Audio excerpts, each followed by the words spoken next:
Ingresamos en el último tramo del programa de hoy. Antes, una recomendación muy especial. Antel, como siempre, con los mejores servicios. Plan Pymes con Vera LTE, hasta 9 servicios, 30 gigabytes para navegar, minutos gratis para hablar dentro del grupo, 1000 minutos extras para teléfonos fijos y 500 SMS de regalo. Los equipos son sin costo y a elección. Contratalos al 0800 2030 o en empresas@antel.com.uy. Antel, avanzamos juntos. Y vamos a avanzar nosotros y vamos a recibir con muchísimo gusto al sociólogo Gustavo Leal. Muchas gracias, Gustavo, por haber aceptado la invitación. Gracias a ustedes. Y por conversar sobre un tema que mucho se habló en lo previo del 26 de octubre de las elecciones, que es el voto de los jóvenes, ¿no? Tanto los jóvenes que recién votaron por primera vez en este ciclo electoral, como algunos que ya de repente tienen alguna elección encima, pero que todavía son considerados jóvenes. Vimos el otro día en El Observador un informe basado en un estudio que realizaste, en donde 6 de cada 10 jóvenes votaron al Frente Amplio. Ese es el título y realmente impacta, evidentemente para bien de los frente amplistas y de repente con extrañeza para la oposición, dado que en lo previo se manejaba como que el entusiasmo de los jóvenes estaba afiliado a la figura de Luis Lacalle Pou, el candidato más joven en la oferta electoral que hubo el 26.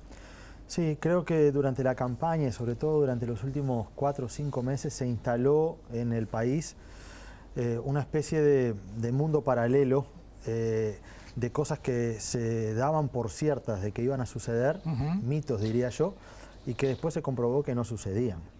Por ejemplo, uno de esos mitos era que el Frente Amplio había dejado de crecer entre los sectores jóvenes y que el estilo moderno de la campaña de Lacalle iba a captar a los más jóvenes.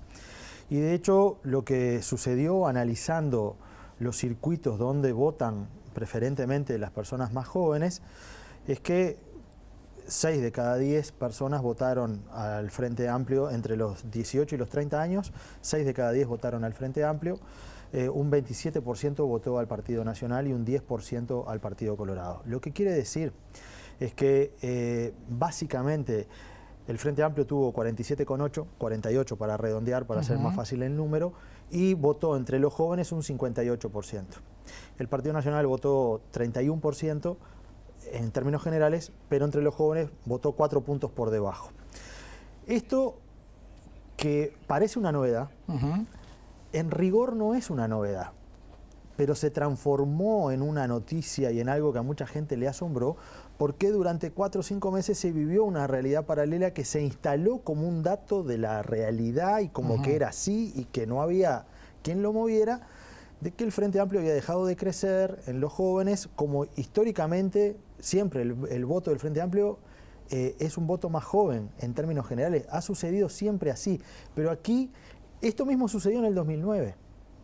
En el 2009 fue igual, la votación del Frente Amplio y de los partidos tradicionales en tramo etario, pero no era una novedad en ese momento porque ese tema no se instaló en la campaña, se instalaron otros. Aquí se instaló esto y me parece que se dijeron cosas como, por ejemplo, bueno, en realidad otro mito, la gente joven va a votar a un candidato joven.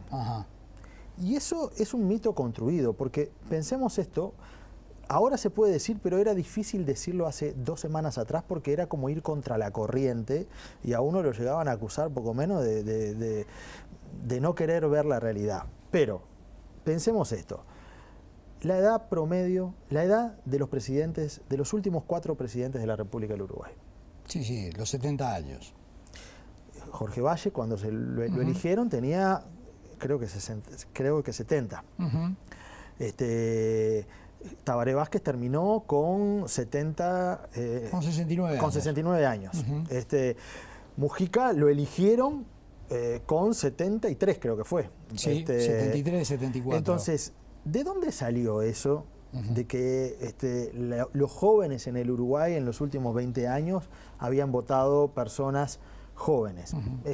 ¿De dónde salió que la campaña de Lacalle expresaba modernidad y renovación? Porque, a ver, Lacalle se ha definido él mismo como un liberal conservador. Y yo pregunto, Cuando lo entrevistan a la calle y le preguntan por la ley de 8 horas, y él responde lo que realmente le salió del corazón, más allá que él no se acordaba si lo había votado, pero él respondió desde el corazón, lo que él pensaba. Y lo que él piensa es de que no es una ley adecuada. ¿Eso es renovador? ¿Eso es moderno? No es moderno. Tampoco es moderno haberse opuesto, por ejemplo, al matrimonio igualitario o a muchas leyes de avanzada. No es moderno que Graciela Bianchi dijera en la campaña que el plan Ceibal iba a generar idiotas informáticos entre los niños. Entonces, pero se creó la idea de que era una campaña moderna, que poco menos que tenía signos de modernidad, pero la modernidad la población de hecho no la vio. A eso voy, Gustavo, y de repente te pido que dejes un poquito de lado el ser integrante del comando de campaña del doctor Tabaré Vázquez. Se lo pregunto al sociólogo, ¿a qué le atribuís esa percepción que tenía prácticamente toda la población? ¿Cómo se construyó ese mito de que los jóvenes iban a apoyar más a la calle Pou que a Tabaré Vázquez? Yo creo que ahí hay un problema por parte de, en primer lugar, de las encuestadoras y de los analistas que en un proceso electoral empiezan a cobrar como un protagonismo enorme, por la televisión, etcétera, etcétera, que confundieron la irrupción inesperada con modernidad. En rigor, la calle Pou objetivamente fue una irrupción inesperada.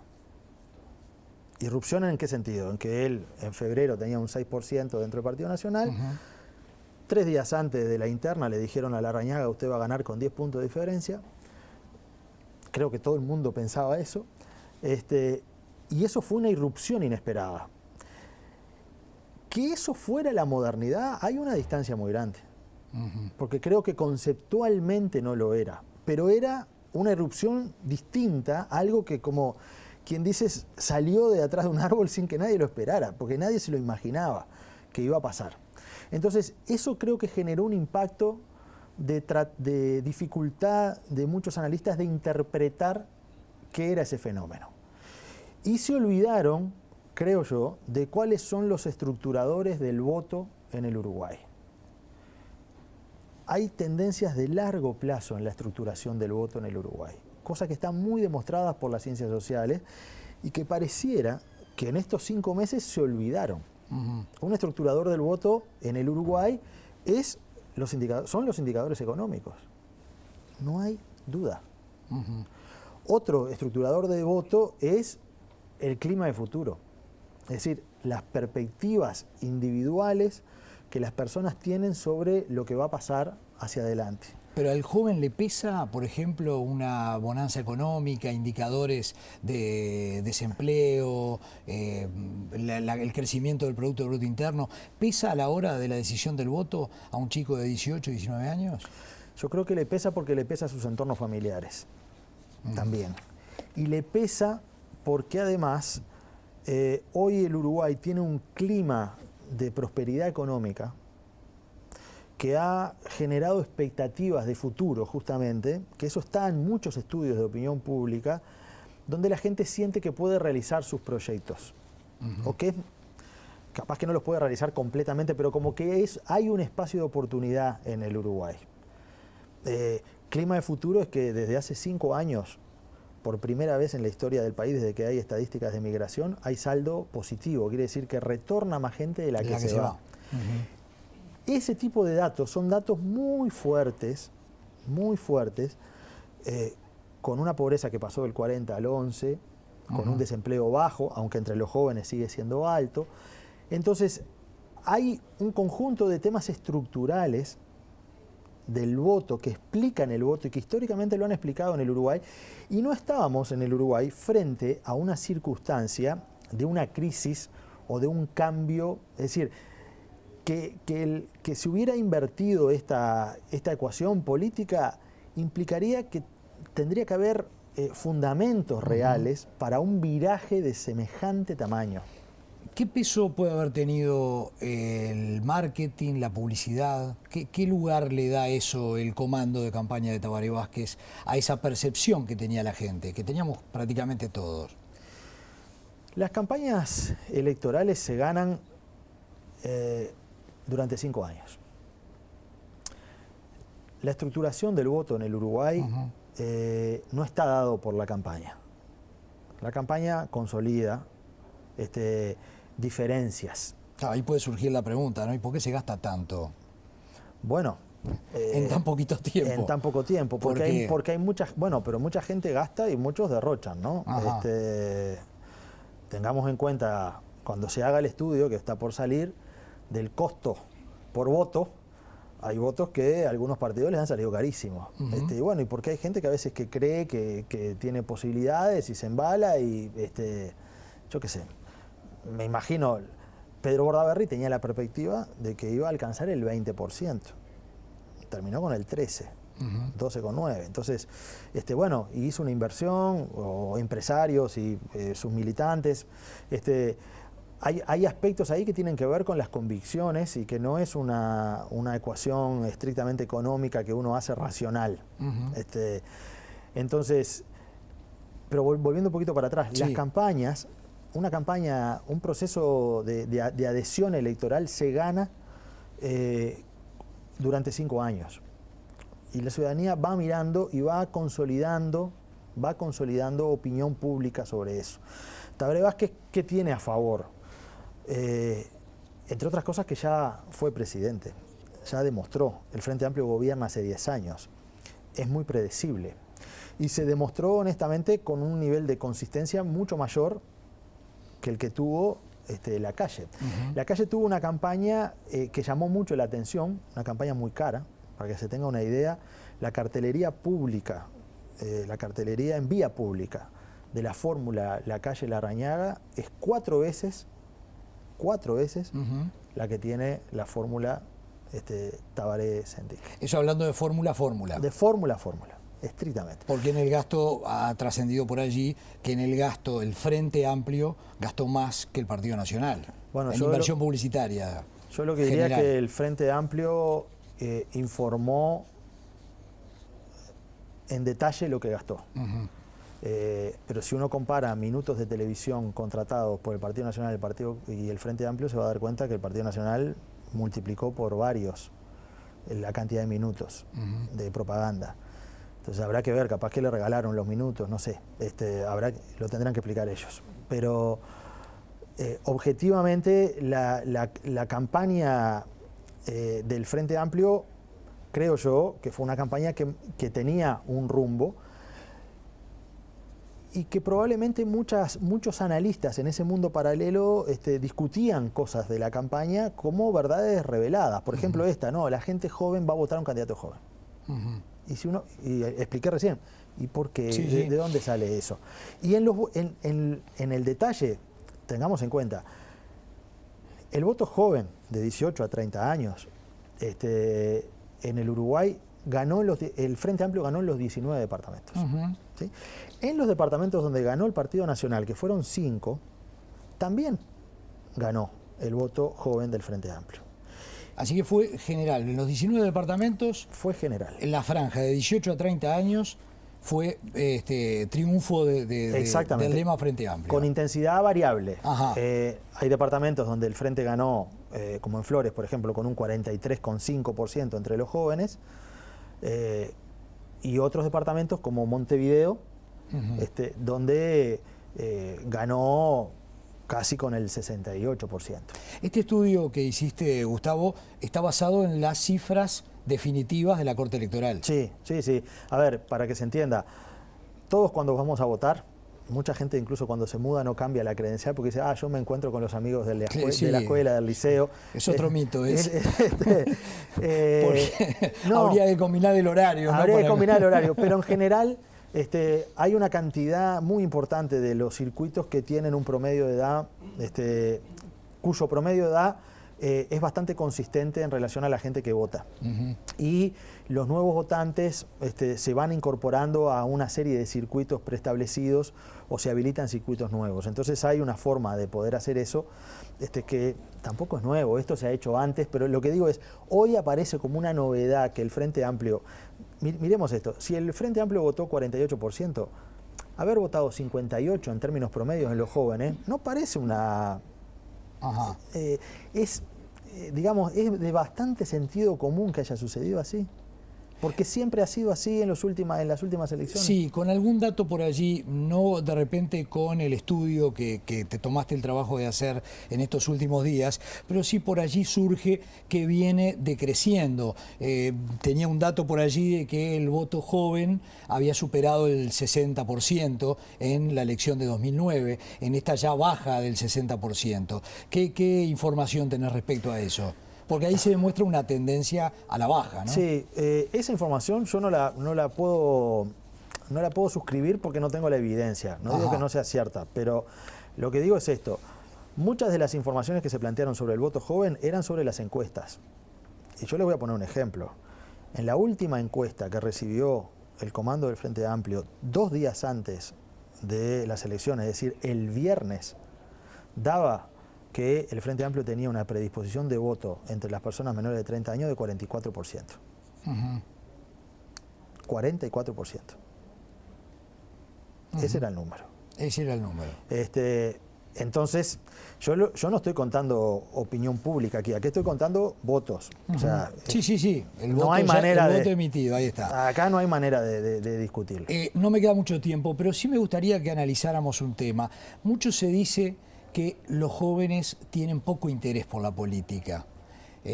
¿Cómo lo ves luego de esta instancia electoral, más allá de que falta el balotaje y falta la definición de cuál será el futuro gobierno? ¿Cómo observás eso de que se dice mucho, sí, que los jóvenes no le dan mucha bolilla a la política? Yo no tengo esa impresión. Creo que cada generación y en cada etapa histórica del país hay demandas específicas y hay necesidades específicas. Yo tengo la impresión de que los jóvenes se movilizan y opinan y definen cuando entienden que hay ciertos temas que son trascendentes y así lo hacen, pero no tengo la impresión de que a los jóvenes no les interesa la política. Si uno mira, por ejemplo... ¿Sos consciente que se maneja eso? Sí, ¿no? Sí, pero también toda la sociedad ha cambiado y hemos cambiado la forma en que nos hemos relacionado con la política. No es la misma manera que se milita en política hoy a lo que se hacía en la salida de la dictadura. ¿Sí? Y yo fui joven. Que de repente nosotros podemos recordar esos años. Claro, ¿no? yo fui joven y lo veía, me acuerdo, en la época de la universidad, etcétera. Cuando yo era estudiante había una movilización de características diferentes. Pero eso no quiere decir de que no haya interés. Creo que en cada tiempo histórico la sociedad va poniendo las prioridades y va ubicando sus niveles de participación. No me gusta esa idea permanente de decir, bueno, en realidad el pasado era mejor, porque claro, con Matera y Termo se perdía una cantidad de tiempo también, que se perdía, en reuniones y no sé qué, y hoy eso ya es distinto, la gente no tiene interés.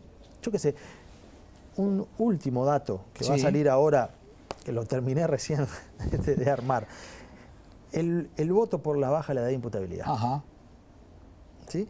En todos los circuitos de jóvenes, ¿sí?, el voto por la edad de imputabilidad no tuvo más de 46%.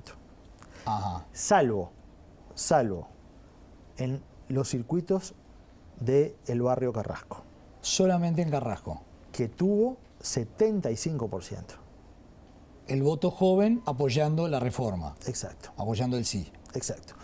Entonces, así que se puede percibir de eso que los jóvenes estaban en contra de bajar la edad. Mayoritariamente. Mayoritariamente. Y entonces, eso también es un factor de explicación de que cuando se habla de que, por ejemplo, había esta campaña moderna de una persona joven, de un candidato joven, etcétera, etcétera, era muy moderna. Cuando uno ve los comportamientos electorales de los jóvenes, se da cuenta que no sintonizaba. Claro. No, yo puedo percibir una persona que es joven, pero claro, yo miro el 26 de octubre y ese abrazo con Bordaberry en esa noche, mucha gente joven va a decir, opa, ¿y esto cómo es? Y lo de la baja de la edad de imputabilidad es un dato que yo lo podría escuchar y decir, es una persona joven, pero no sintoniza con mi sentido común. Sin duda. Y eso fue lo que pasó. Gustavo, daría para hablar muchísimo más. Todavía nos queda otra instancia electoral, que es la del 30 de noviembre. Muchísimas gracias por habernos visitado. Gracias. Somos Uruguay, Costumbres Uruguayas. Muchas Le gracias. obsequian esta carpeta en cuero a nuestros invitados, así que a seguir con la campaña. Cómo no, en la próxima le voy a traer una cantidad de otros informes aquí. Tenés para guardarlos. Perfecto. Muchísimas gracias, Gustavo. Muchas gracias. A ustedes también, muchísimas gracias por habernos acompañado en este programa de hoy. La invitación es para el próximo sábado, hora 20, a través de la pantalla de BTV.